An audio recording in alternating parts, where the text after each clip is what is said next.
Laura Bacon is the creator and puppeteer of Patsy May, who went all the way to the semifinals of Britain's Got Talent.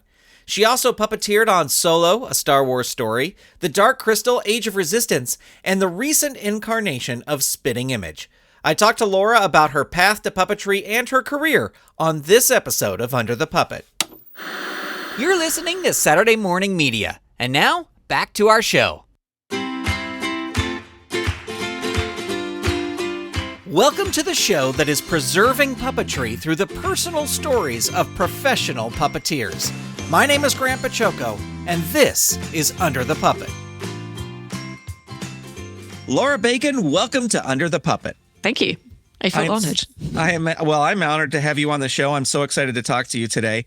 And I'm going to start like I normally do and ask you, do you remember your first exposure to puppetry, the first time you saw puppets?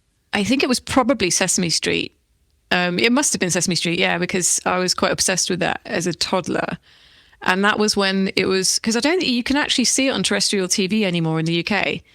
But it was such a big impact. And I think one thing I do remember about Sesame Street being different to any other, particularly UK puppet shows, was that they had people with the puppets. It wasn't just puppets. And even at a really young age, I knew that they weren't in your face, that they were just like, the people would just walk around casually, lean, hey, Oscar, how you doing? And it was that made it so real to me. Not real. I knew they were puppets. Even like as a kid, I knew what puppets were. I just figured it out, it's cloth. But I really loved the way they just interacted casually. They didn't really talk down to a lot of kids, which a lot of kids shows do. So that was probably the first, and Fraggle Rock was my jam, very much. Yeah. Did you watch, were you just obsessed watching that regularly? Yeah, I had all the Fraggles. My sister had Moki, and I had all the rest, and I had little wind-up doozers. Loved them. I was very young when that came out, so I had Booble was my favourite, but I called him the one with his eyes under his hat. I don't know why I didn't call him. I like the one with the eyes under his hat. Yeah, he was my favourite. Definitely. At a young age, did you start like playing around with puppets? Like, did you have puppets? Yeah. And actually recently I found an old tape cassette of my grandmother giving me a Christmas present on Christmas Day, just a recording. And it's me opening a puppet when I was 3, like my first ever puppet. And it was a hedgehog, and I remember it. And it's just like me going, oh, it's a puppet, in this really squeaky toddler voice. And it's quite cute. And I do remember that. It was like a little hand puppet. I'm gesturing with my hand. Just moved like the hands and stuff. But I remember that. And I remember having I don't know what they're called. All the ones where, you have like the arms around your neck. It was like a monkey and had a squeaker. Yeah, I had one of those. One of those as well. Yeah, one of those ones. Yeah. Now you are very talented in singing and acting and performing. Is that what you wanted to do at a young age? Did you want to be a performer of some sort? No, I wanted to be an animator, actually. I always wanted to do, it was cartoons, always cartoons and puppets were my thing. And cartooning was my number one, really. I wanted to do, I realized then that animation was quite hard, and I think character design was what I was going in for. So I used to love looking at, I still do love watching making ofs for animated movies, and then seeing like the model sheets, when they have like when they have all the different expressions, and then like, so I love that stuff. I just love creating characters. So I think that was what I was leaning towards. And then puppetry was like a second choice, because it sounds weird, but I didn't think it was a real job. As in, I didn't think I was good enough. I just like, oh, that's like 1 in a million kind of thing. And I thought animation was easier for some reason. So, but I find out a lot of puppeteers started with animation. I think Carol Spinney did, and maybe Kevin Clash. And I know Warwick Bamlow Pike over here draws cartoons. So a lot of puppeteers are quite sort of creative with drawing and stuff. And that was really my thing. And I think I was quite shy. I'm weird. I was introverted but extroverted at the same time. So, which is kind of what puppetry is, I think. So we hide, but then we're characters as well. That sort of came later on. And I'm still getting more confident being myself as well in front of an audience. I do a bit of acting, a bit of singing and stuff, but my favorite is when I'm a character, because then I just don't care. Yeah. Growing up, were your parents creative? Yeah, I'd say we're more of a creative family. None of us do like science or maths. So, but more Like my dad does some pottery. He's very good at making pots and things. He's got a ceramics potter's wheel. And my mum did more sort of serious art, maybe. But I was probably I'm definitely the weirder one. I'm definitely the weirdo of the family. My sister is a photographer as well. She does, we're all kind of artsy, but I'm the weird one. Did you, when you were in school, did you study performance or music or art? Or, you said you were into animating. Did you study drawing and stuff? Yeah, I did. That's the one subject I was always really good at was art. And I liked creative writing as well, like writing stories and music as well. Yeah, I did do a bit of music. I used to go to a music school on a Saturday morning. I played viola. Wasn't very good. Got to grade 3. I don't know if you have the same grade system with musical instruments, but that's okay. But I think once I discovered Nintendo, I stopped practicing. Like I just didn't practice music anymore. So I was like, I'm going to play games now instead. These are way more fun. Yeah, I studied enough to know it. Yeah. Yeah. Was there a point where you were older, maybe still in school, where you started like fooling around with puppets? I mean, I know you had a couple puppets, but started performing with puppets, or did that come later? That came, I'll tell you exactly where that came. I was 17 and I was cast in a school play, which was a Terry Pratchett play called Men at Arms. I don't know if Terry Pratchett's well known in the US, isn't he? Sure. Yeah. Discworld novels. And I got cast as the gargoyle, as me. And I just thought, well, it's going to look stupid. How do I dress as a gargoyle? And I was like, oh, this could be a puppet. That could be really fun. And I think that was not long after Hunchback of Notre Dame had come out. So I was thinking along those lines, and asked my teacher if I could be a puppet for it instead, and she thought it was a great idea. So I made this very primitive, very bulky chicken wire foam puppet. I still have it somewhere of this gargoyle. It was badly made, but it was quite funny because I've got the sort of character design stuff. I can design puppets well. I'm not very good at making them, all the lines of the gargoyle were written as if the mouth was open. So it was like, ah, ha, ha, ha. So it didn't really talk with closing the mouth. So I think I did a bit of a Frank Oz. I think it was like it was just kind of noises really. But I remember thinking, this is really fun. Oh my God, I love this. Because I was sort of just doing, and I didn't even think about lip sync. I think I've always done it.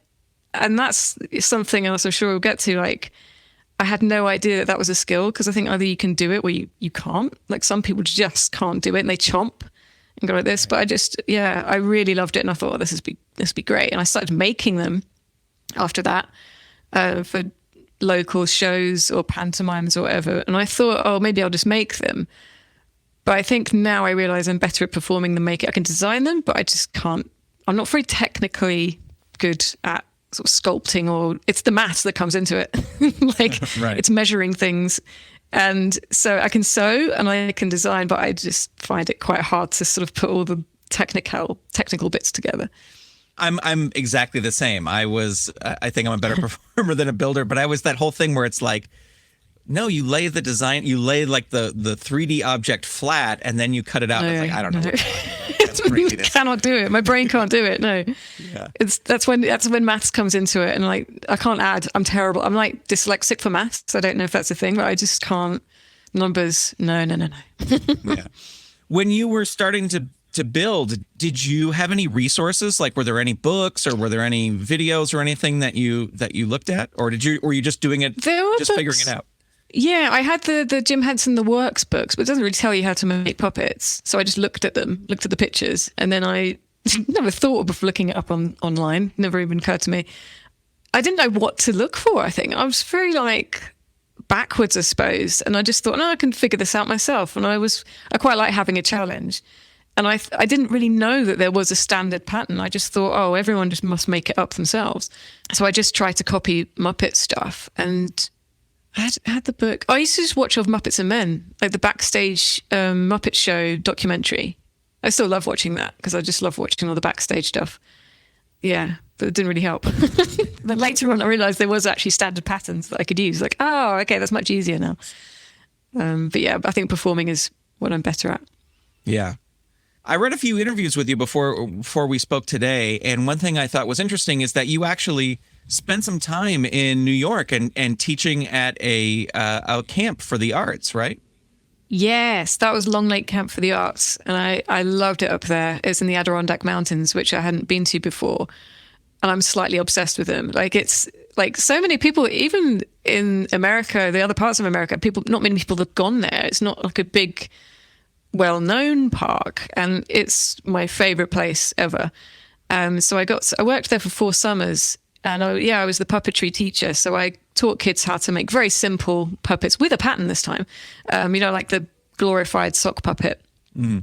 And then we used to do like little improv games with them. So we did puppet improv and making them. But I think it was hard to teach kids to sew because I just assumed everyone could sew.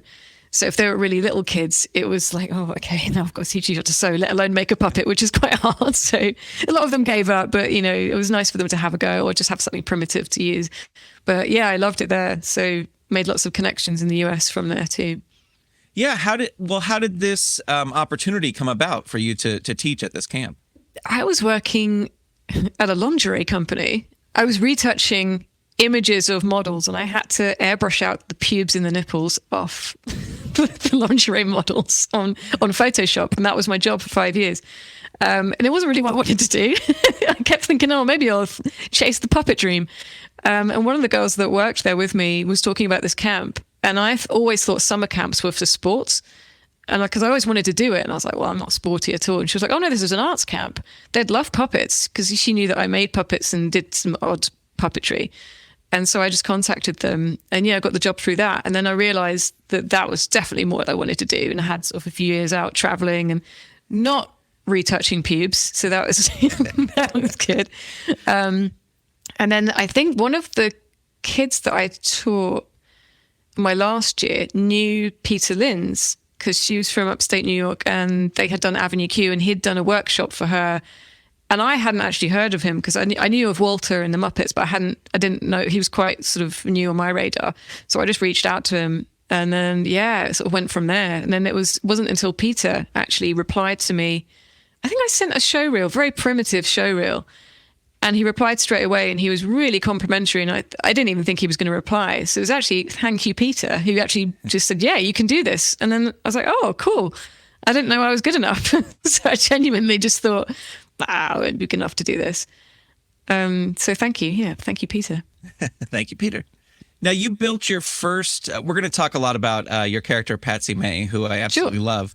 But you built your first Patsy May puppet while you were in New York, right? Yes. We didn't have any wigs. I remember finding a clown wig, which is the only, have you seen the picture of the original Patsy? It's terrible. No, I haven't. I'll email it to you. It's terrible. She had like 3 fingers as well in each hand. I'm not sure why that is. But it was very like my first ever humanoid puppet. So she looks quite different. And then I built another one that looked a little bit better. And then another one. So there was like 4 different versions of Patsy.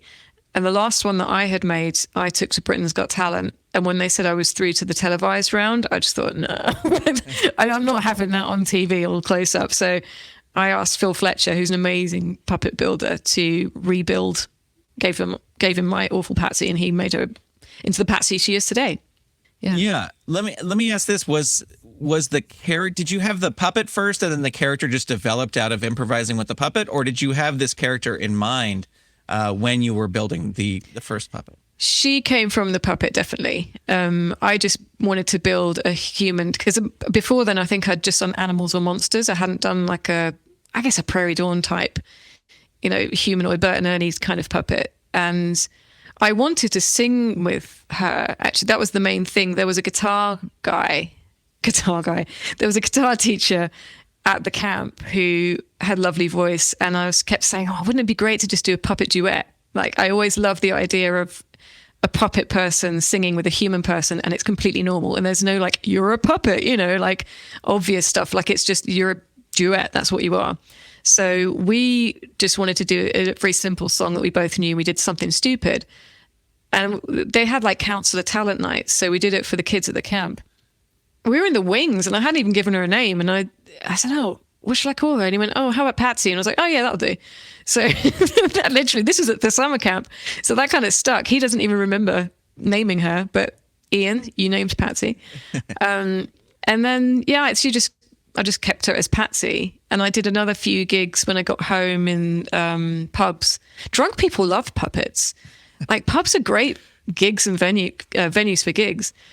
So she just kind of stayed as that. And then I did audition for Britain's Got Talent as a duet as well with another guy who had a ukulele. Because that was always the idea. Because I love the idea of harmonizing with a human and just like a team. Never assuming, like never mentioning that it's a puppet. Do you know what I mean? So it's not even mentioned. Yeah. It's just normal. It's just normal. Yeah. So I auditioned for the show, but then had the awkward conversation where they called me and said, yeah, we want Patsy, just not the guy, just you by yourself. And I felt really bad. I don't think he was too cut up. Sorry, Bert. But then they said, oh, Ant and Dec will do it instead, which they're huge celebrities over here. I don't think they're known in the US. But when they said, oh, we'll get Ant and Dec to do it, I was like, brilliant, okay. So it did work out in the end, but that was always the original idea. Was I liked this idea of just a duet that one is a puppet or one is a human. And I like singing and harmonizing a lot, so that's quite cute. And I do it occasionally on my YouTube channel. I've since done a duet with Ian, the guy who named her. Did it during lockdown, actually. We did the same song again. So, yeah. Did you approach Britain's Got Talent like you just went to an open audition, or did they see your act somewhere else and ask you to come audition? I had a puppet page at the time, which I don't have anymore. Were just like puppets I'd made, and it was very basic. And they contacted me, but I had the idea of auditioning, but I didn't want to do it by myself, so I hadn't auditioned because all the people that I had performed with were back in New York at the summer camp. So I was too scared to sort of do it by myself. So when they approached me, I was like, oh, they must want puppets. So, yeah. Well, you went on and you went all the way to the semifinals. And I read in an interview you said that your regret was sort of once you got further into it, the production took over and they started putting kind of like their story on Patsy May. Yeah, I don't think it's anything bad on them. I just think they have ideas and then they push their ideas. So their opinion of Patsy was, oh, she's like Miss Piggy, she's a diva. But that wasn't what I was going for at all with her. So a lot of people will say, oh, I preferred your first audition. That was much better than your second one. I'm like, yeah, that was my idea because I knew the character. What I wanted for her to be was basically a parody of a typical contestant. I wanted her to be desperate for fame and just quite bad at what not bad, but just like demanding and thinking she'd already won, but not in the diva sense of Miss Piggy. And that wasn't where I was going to with the character. Because I liked the idea of not being interviewed as me, because I'm quite awkward anyway. So I don't want to be interviewed, but like, oh, I've always wanted to be a puppeteer. And it's just, I thought if I didn't get very far, it'd be a bit weird. But I love the idea of just improvising, because none of the interviews were planned. So they just plonked me down, and I just, was Patsy answering the questions, which was great fun. And that was more fun in a way than the actual act. And I'll say to people now, like, the act was the character. It wasn't what I did as the act, if that makes sense. It wasn't the song. It was Patsy herself. That was the act. That's me. It's me being a character. So that's what I wanted to do. And I think for the semi-final, I wanted to portray her as someone very ordinary. Because, like, puppets always do crazy, extravagant things. You know, Gonzo out the cannon and Miss Piggy with all these dancers. I wanted her to be in my little flat in London cooking an egg, just frying an egg. I thought that'd be really funny, just like, hi, how's it going? I'm just making breakfast. You know, it's like really poor as well. And I wanted her to be a desperate extra, because I was doing extra work at the time in Downton Abbey, and I thought it'd be so funny to get her in like period costume. But obviously a blue puppet, so not blending in at all with the other humans, just like trying really hard to be seen on camera. But they had, and also I had this idea of being in a really dingy old pub with my human friends, just having a pint, you know, just having a beer, you know, like nothing exciting. But I find that funny, just like puppets doing really boring, mundane things. But they had other ideas, and they were like, oh, we liked your ideas, but we think we should book you into this posh hotel where Prince Charles goes with Camilla, and you'll be getting a massage, and Patsy's going to talk about her high-flying life. And I was like, why? Where does that come from? And then I was like, that makes no sense. And they kept pushing it and pushing it. And I said, okay, well, if we film that, can we film something where she sees a massive check at the end and goes, this is on ITV, right? Right. And then she runs off screen and you hear the screeching of tires and she just legs it, basically. So that we filmed it.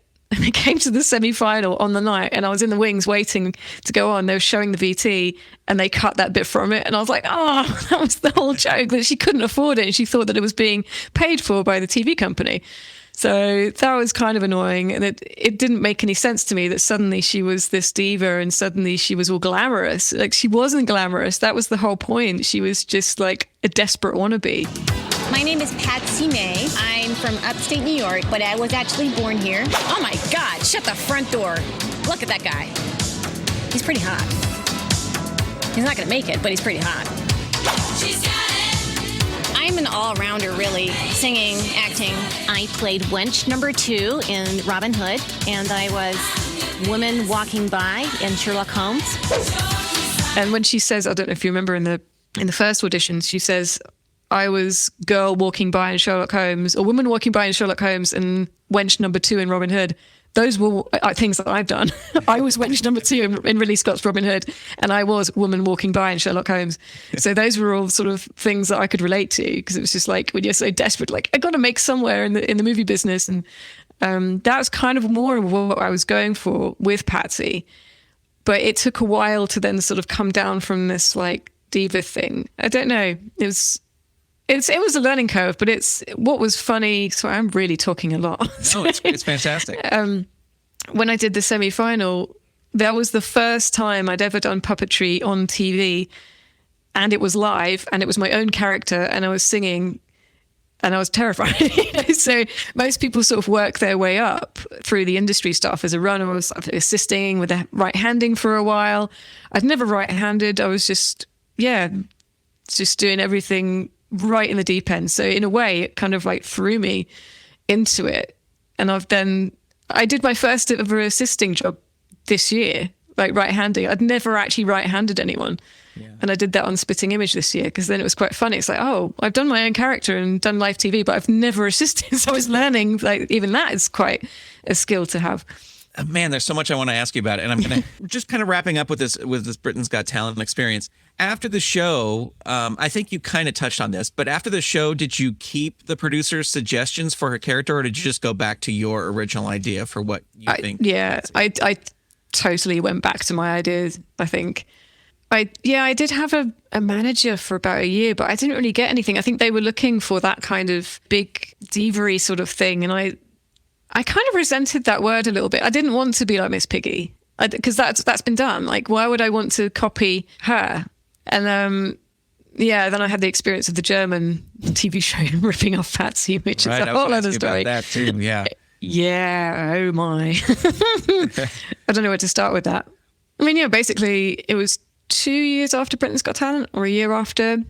A Patsy fan on Twitter from Germany said, have you seen this? And I hadn't seen it. It's this TV show called Die Puppenstars, which is like Germany's Got Talent, but it's just puppets. So it's a good idea. It's like a Britain's Got Talent, but just puppets.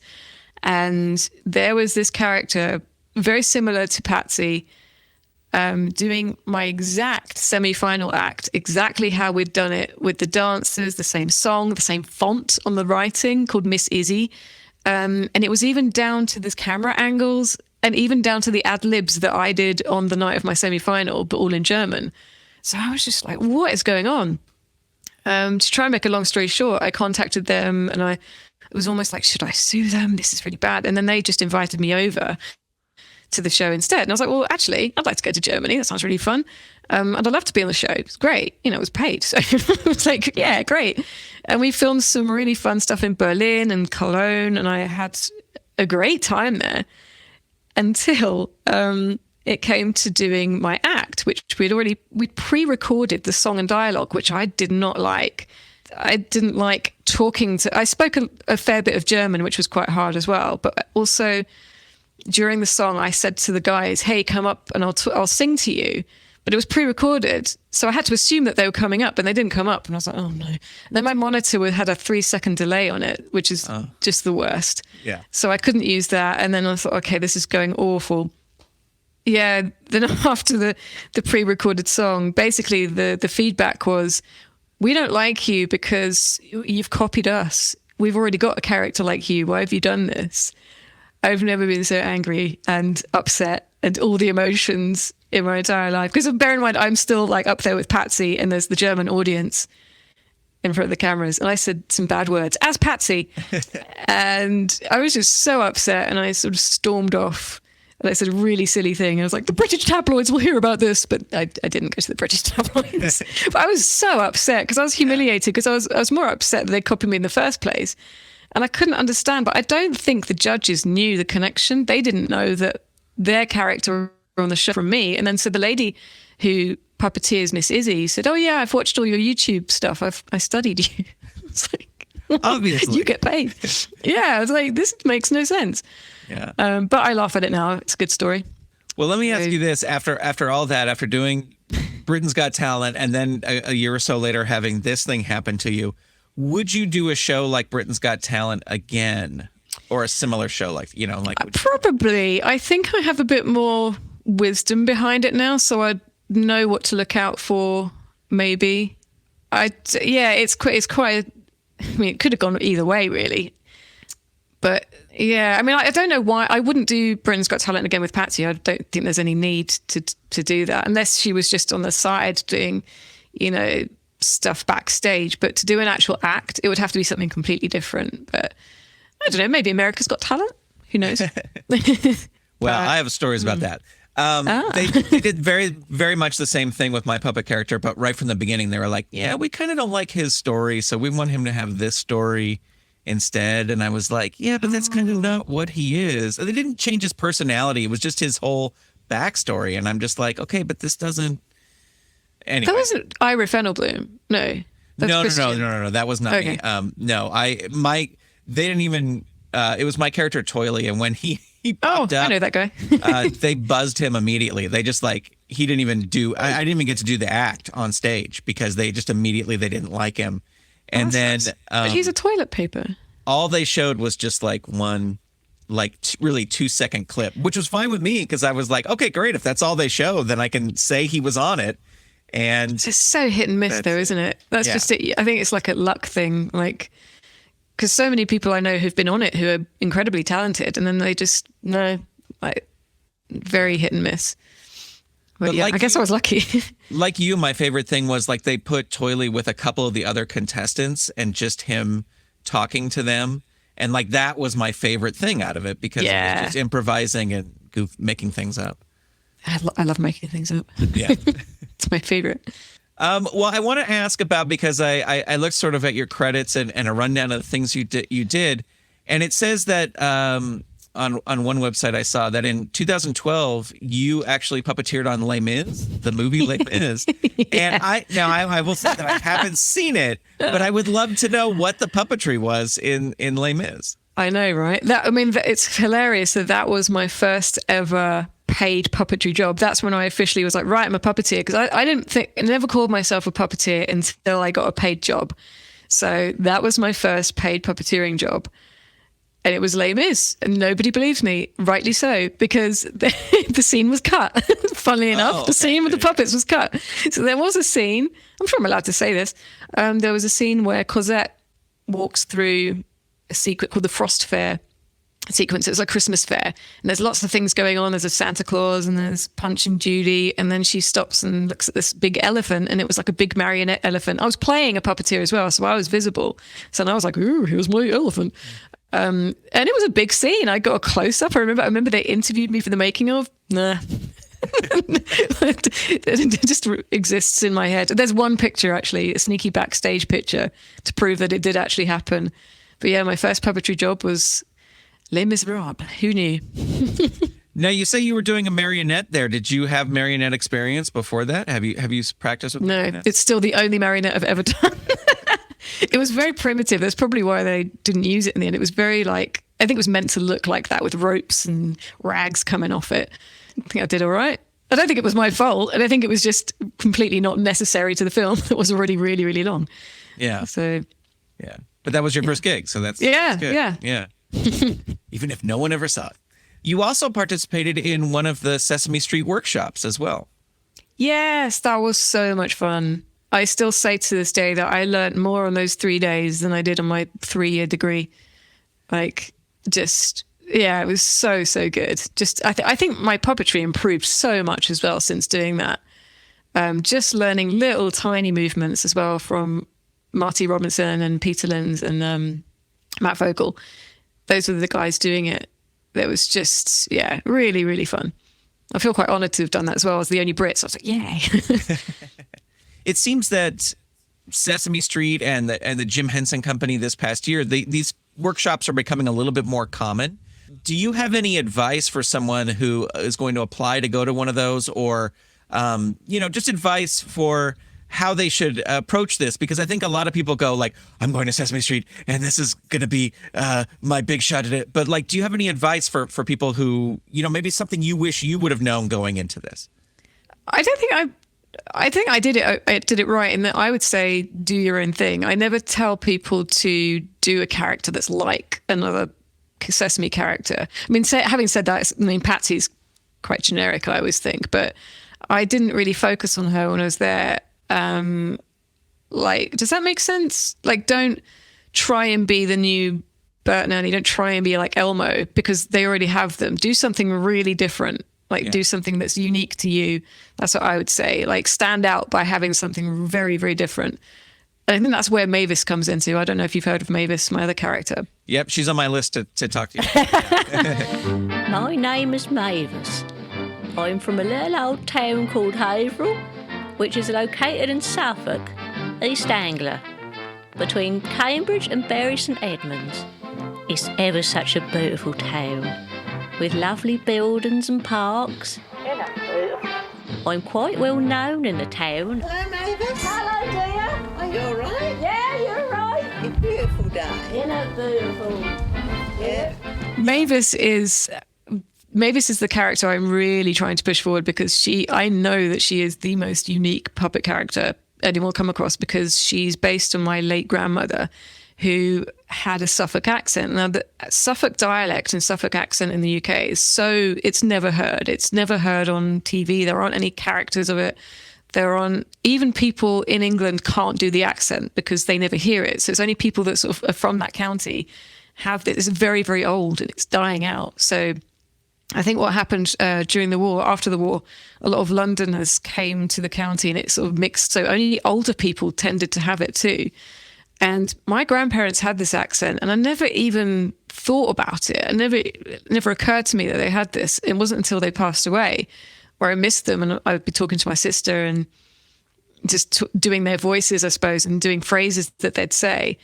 And I suddenly sort of thought, oh yeah, they had really strong accents. And I sort of picked it up. And she said, oh, do a puppet with that voice. And I was like, all I have is this fox puppet that I made at the summer camp. So I just dressed her up in some old lady clothing and just started doing videos and sending it to family people. And it was so different to anything else because Mavis is an old lady. She's a fox. It's so irrelevant that she's a fox. She just happens to be a fox. But she's an old lady from Suffolk. And every other puppet, is always larger than life, shouting and like, hey, blah, blah, blah, blah, like waving around. Mavis is solid and firm because she's old. She doesn't move much. And she talk ever so slow and she talk like an old lady. So it's like, it's not a typical old lady. She's just doing her own thing. And she's so basic. I think that's what I like about her. She's not bouncing off the screen. She's not doing an over the top, like, oh, I'm an old doddery old lady. It's just, she's just who she is. And she's basically my grandmother. And I kind of like, whenever I listen to it back, I don't think it sounds like me either, which is quite funny. But I really want to bring back this accent to people's attention. There's a movie that came out this year called The Dig. I don't know if that's available in the US. It should be. It's on Netflix.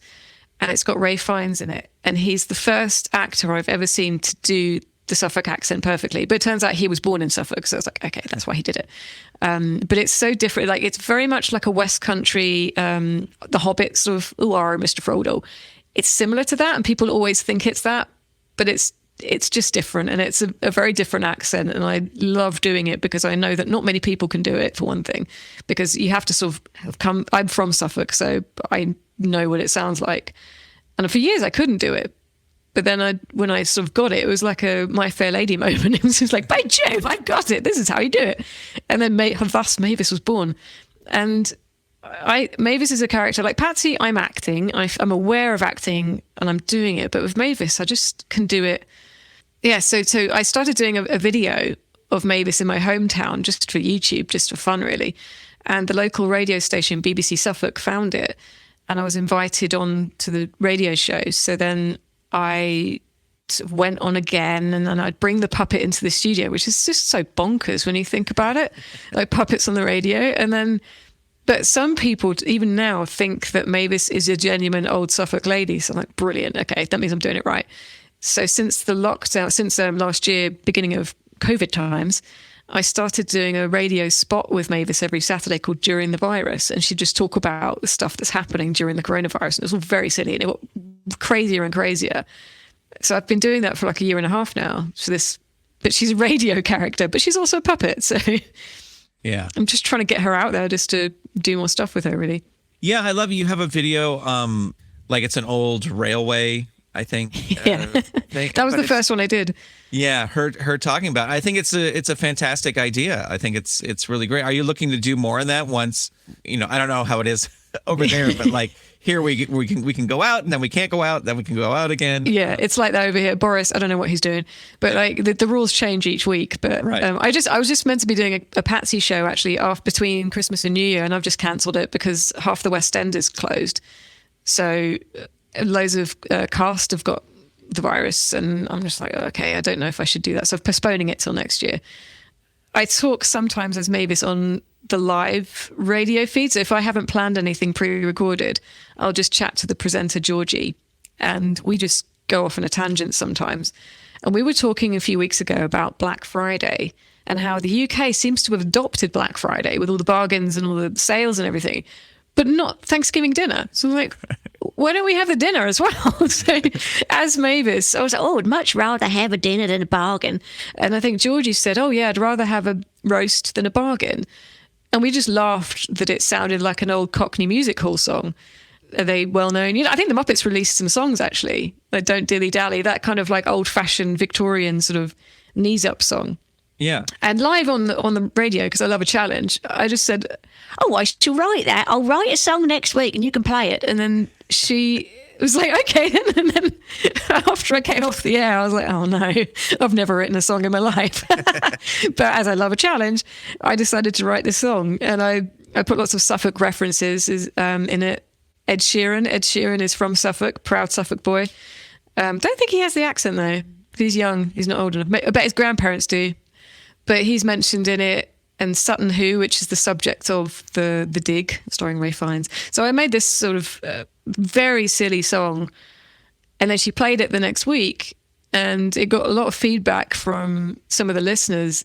And I had this idea that actually, if I produced it and just like got it properly recorded, maybe we could use it to raise money for people that don't get a roast dinner at Christmas, who can't afford it, for a food bank. So I'm this week now in contact with a pianist who's mixing all this new vocals for this new song, this ridiculous song, which is all about having a roast dinner and not going shopping instead. So we've got a charity link, hopefully, that will be live on Friday. I'm just realizing this is going to be in the future. So just before Christmas, I did this thing. So so basically people can donate to the charity, to the food bank charity, and then they receive the song as a thank you from Mavis, which is all very, very silly, but I thought it'd just be fun, and it's for a good cause as well, because I love eating too. I'm a big foodie. Well, it's just great that, these little ideas turn into like something you say in this improvised moment turns into this whole thing that's now raising money for charity, Yeah, the silliness, but if it's helping people, I'm all for it. Yeah. Yeah, so that's happening. I do love giving myself challenges. Yeah. Well, I wanted to ask, I have to ask about this because it's Star Wars is huge, but you puppeteered on Solo, a Star Wars story as well. Yeah, that was great. That was my first, I say my first big movie, I guess Les Mis was, but Les Mis doesn't count. Well, actually, having said that, most of the scenes in Solo were cut as well because we changed director halfway through. I'm sure you heard, like, Ron Howard, who was doing it first of all, I can't remember. It was different scenes, and then when Ron Howard took over, some of the scenes were changed. So the original scene that I did wasn't used, and then I did a scene with some eels. First scene was with worms in a tank of water. The second scene was with eels in a tank of water. So it was all very, very wormy, snaky things in a wetsuit, but it was great fun. Yeah. Because I had to do some eels around. I'm doing an eel action, just in case you want to know on the podcast. I had to sort of splash water in, what's her name? Daenerys Targaryen from Game of Thrones. Emilia Clarke? Yeah, so she's in it. So we just had to do a scene where they jump into a barrel full of eels, and that was fun. But that's on the deleted scenes on the DVD, not in the actual film. Did you find any difference working with, because you work with Patsy, who's sort of, hand and rod style puppet, to moving to creature puppets? Was that, were there any challenges, or was it easy to move to that? I think it's all, if you've got that kind of creative mind, I think you can manipulate things to be alive. You've naturally got that. But it was good to learn new things. I mean, these were quite basic rubbery worm things. So it was just sort of moving them like an eel, and I don't know how an eel moves. But that was really fun. I didn't do animatronics until I did Dark Crystal, actually. So that was quite good. And I was really amazed to find that they just look like a Nintendo Wii nunchucks. I was like, oh, I've done this. This is games. So when I first did animatronics, I realized like if you can play video games, you can learn how to do that. It's very similar. But yeah, no, it was great. I love any kind of like creaturey things. I'm a massive Star Wars fan, so that was really cool. Yeah. Well, let's also talk about Dark Crystal, because I had that on my list to ask you as well. What sort of things were you puppeteering in Dark Crystal? Dark Crystal, I just did like background gelflings and another tentacle thing. Something with a tentacle. I can't remember Typecast. now. Yeah, no, right. But yeah, I only did a few. I think I did a few weeks on it, not a great deal. Because actually, I was going to audition, but I was actually in LA when they had the auditions, and I was so gutted that I couldn't make it. And I was staying in a hotel right by the Henson studio, and I remember thinking, can I just pop in and do it here? But they were all being done in London, so I missed out on the auditions, unfortunately. But I did still get to go in and just do some background stuff, which was amazing. And the sets were incredible. And the amount of puppeteers we had, it was just mind-blowing. Like, I think every UK puppeteer was there. It's great. Yeah, and it's unfortunately it didn't get another season, but super critically acclaimed, and just really just a beautiful show to look at. So yeah, it was. It must have been great to work on. Very much. Just the amount of work that went into it, just one individual gelfling, even if it was a background one, is just absolutely incredible.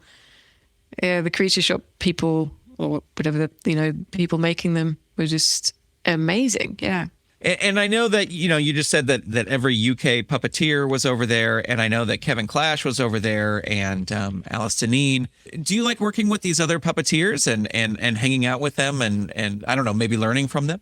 Absolutely, yeah. And it's weird because doing my own characters, I do feel a bit sort of on my own a lot of the time. So when I do get to do a big job, I get quite excited. I'm just like, wow, yay. And it's amazing how each puppeteer has their own individual signature, I think. Like even like Frank Oz, you can tell sometimes watching the old Muppet Show who he's doing. Like and Jerry Nelson had a certain way of sort of skipping over some lip sync, but Frank used to do so many little intricate movements, and I love sort of spotting that. And one puppeteer I will mention, Neil Stierenberg, who did Rian in Dark Crystal. He's so phenomenal. I just worked with him on Spitting Image, and he does so many subtle little movements. And he was doing, I think he did the Queen on Spitting Image. Like he just adds bits that people wouldn't think about. And he also did do you know Spitting Image? Yeah. We used to have it here, like in I think in the 80s. But then we don't have this new version. But yes, we do know. Right. I think it might be on YouTube. But it's definitely on BritBox if that's a thing. But yeah, Neil did a scene with Paul McCartney. He's got it's a puppet with a very small mouth, and I know he was struggling a lot with it, but he did this. I think that's on YouTube and Facebook and Twitter maybe, but it's this whole scene without a cut because it's meant to be Paul McCartney's TikTok or Instagram or something. So it had to be all shot in one thing. And he does such a great job. And there's just like little peace signs and, like Paul McCartney.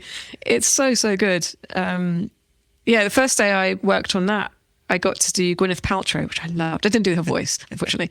But everyone thought it was my voice because it sounds just like Patsy. So It's like, oh my God, very nasal. that was really fun because also all these things, Dark Crystal, Star Wars, Spitting Image, are all things that I watched as a kid in the olden days. I was going to say the 80s, but when I was younger, and they were very much of their time. And it's amazing how all three of these things have had a rehash, and I've had the opportunity to work on something that I loved as a kid and thought, wouldn't that have been great to work on that? And then they've all come back, which is really good fun. I did want to ask about Spitting Image just because those puppets are so unique looking and are they heavy? Like they just, I don't know. It's just sometimes when I look at them, I go, these could be very heavy puppets to puppeteer. Yeah, they're quite heavy. I mean, but also, they weren't terrible. I've had much heavier puppets than that, but they're latex, but they're just very, very different. What makes me laugh is that you can always tell when I'm right-handing somebody because I have really tiny hands. If you can tell, I'm like a T-Rex. I've got really, really small hands. I don't know anyone else with smaller hands than me. So these puppets are sort of mainly built for men. So most of the puppeteers are sort of male, and they have to put like talcum powder in them to like really make sure they get on properly. But with me, they just slip right on, and you can see like the fingers bending backwards. Like they're a little bit floppy if I'm assisting, and I tried so hard not to do that.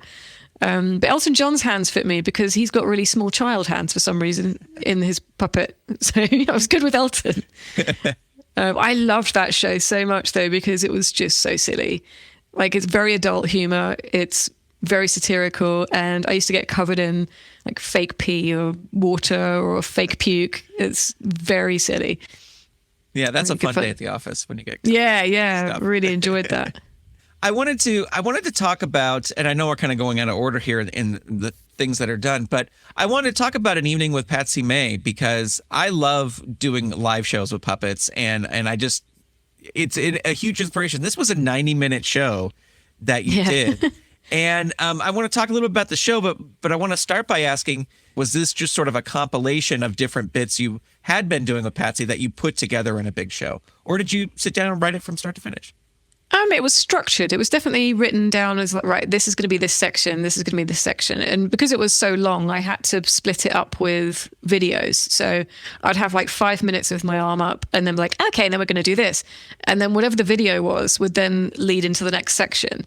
So it was nicely segmented with like 2-minute VTs of Patsy doing something that would then lead into the next section or next guest. I did write some of it. So some of the intro bits, but then some of it I just didn't at all. And I always think the bits that I didn't write are the funniest bits because I just say whatever I'm just so much like more at ease when I'm improvising, weirdly, which I think a lot of people the other way around. But I found that like when I'm reading, I'm really lazy. I don't learn the words. I read the script. But even if I did learn them, like if I'm reciting something and I'm really like, if I say the same joke twice, I feel like a failure. Like, oh no, I've already said that. And it's not real. I love real comedy that's genuine. Like I know comedians write and they think about things for ages, but I always find that quite fake. Like I like stuff that just happens when it happens. I'm sure you'll understand being an improv guy. So some of the scenes were sort of set, but not scripted, and that's when funny things happened. So we knew the amount of time we had for each section and how long the songs were, but I really love doing that, and I do feel sad that I've just today cancelled my Christmas show, but I think it's for the best. Yeah. Do you have a preference for doing live shows like this Evening with Patsy May or working in film and television? I know the money is a little better on film and TV, but do you have a preference for which you prefer working in? I mean, definitely the money does help with film and TV. Right. But I think actually, no, I do prefer film, and I like making videos with Patsy more. Like my favorite thing to do with Patsy actually is music videos. I love making music videos because I love to do a song, and I have this just set standard thing that I do, and I'm doing one at the moment for Christmas. I just record the song, and then I get Patsy to do the song in front of like the whole take in front of something, and then I just film little silly bits with like 2 seconds of someone doing something with her, and then I just mash them all together. And I love editing as well. So music videos are probably my favorite thing I like to do. So yeah, more on film, but I do enjoy doing the live stuff, but I do get more nervous with live stuff. So there is that thing of like, oh, and also like doing my show, I worry sometimes that they're not going to play the wrong video, or which actually happened a few years ago. One of my Christmas shows, they played the audio for the song I was about to sing over the video, and then the speakers blew, and I was like, oh no, and it was just a disaster. So sometimes you just don't know what's going to happen or whether the audience are going to enjoy it, because you get that feel from them. But then the moment you hear them laugh, because obviously I can't see them very well as well, I'm in this little box, so yeah. But luckily they've done really well. I've got some great reviews, and yeah, I'll have to do another one. But I wanted to do one in America.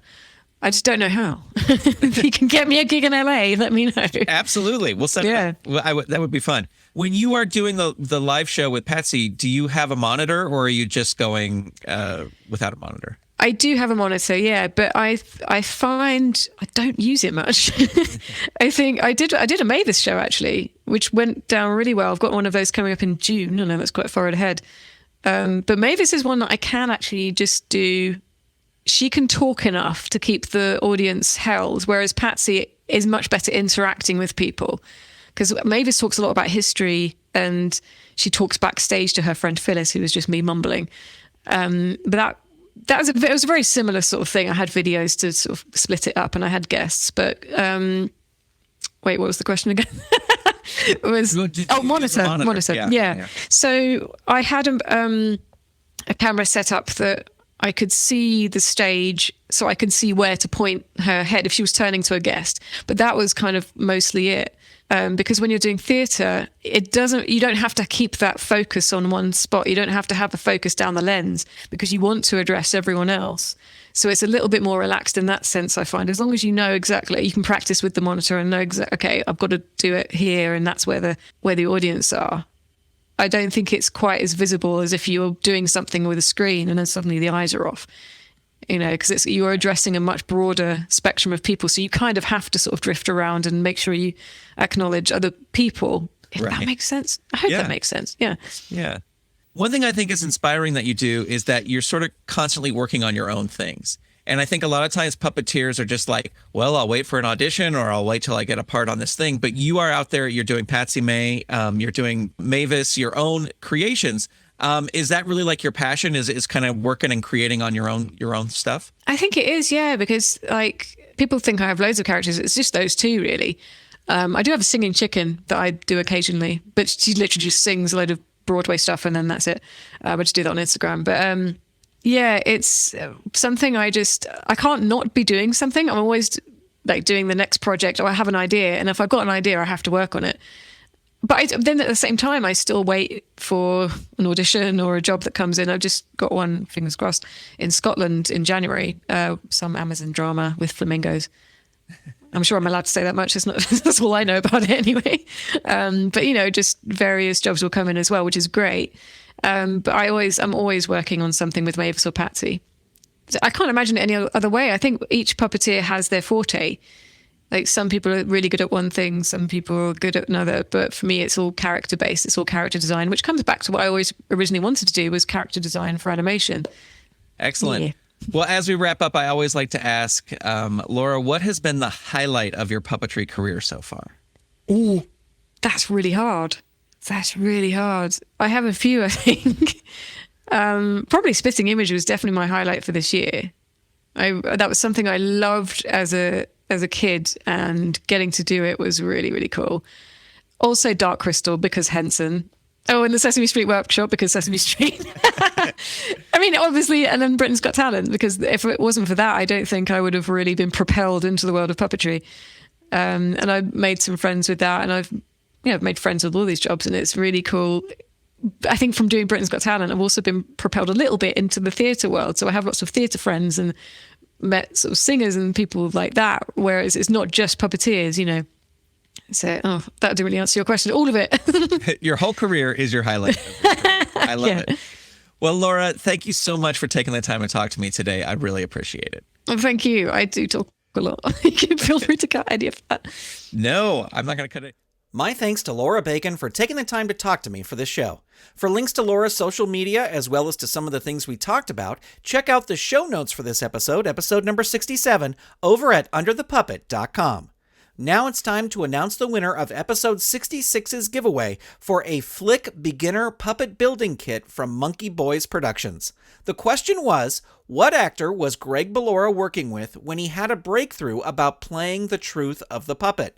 And the answer was Avery Schreiber. And the winner is Gina Sandy. Congratulations, Gina. Your Flick Beginner Puppet Kit is on the way.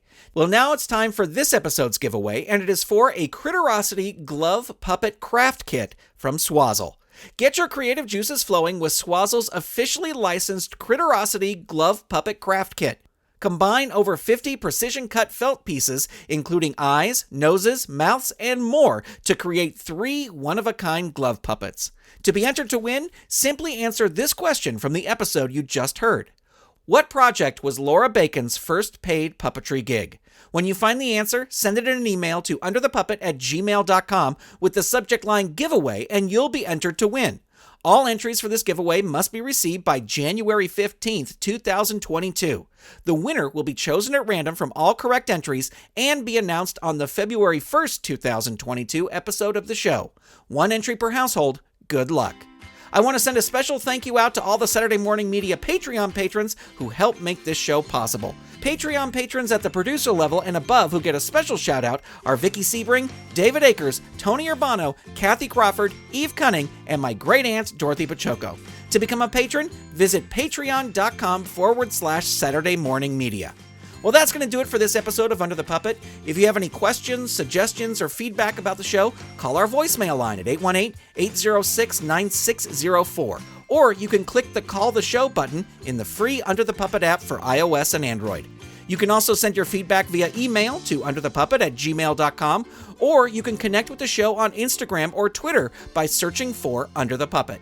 And don't forget to tell a friend about the show. Thank you so much for listening. This episode of Under the Puppet was edited by Steven Staver and featured music by Dan Ring. Help spread the word about the show by sharing your favorite Under the Puppet episode with a friend. Under the Puppet is copyright 2022 Saturday Morning Media, Grant Pachoco executive producer, all rights reserved. www.saturdaymorningmedia.com. Under the Puppet proudly presents The Adventures of Timmy the Tooth Reunion. In this almost 90-minute video, you will hear great stories from the cast and crew who brought this amazing puppet show to life. Plus, you'll see never-before-seen artwork and exclusive behind-the-scenes video. Under the Puppet's Timmy the Tooth Reunion is available right now at timmy.underthepuppet.com. You've been listening to Saturday Morning Media. Stay tuned, we'll be right back.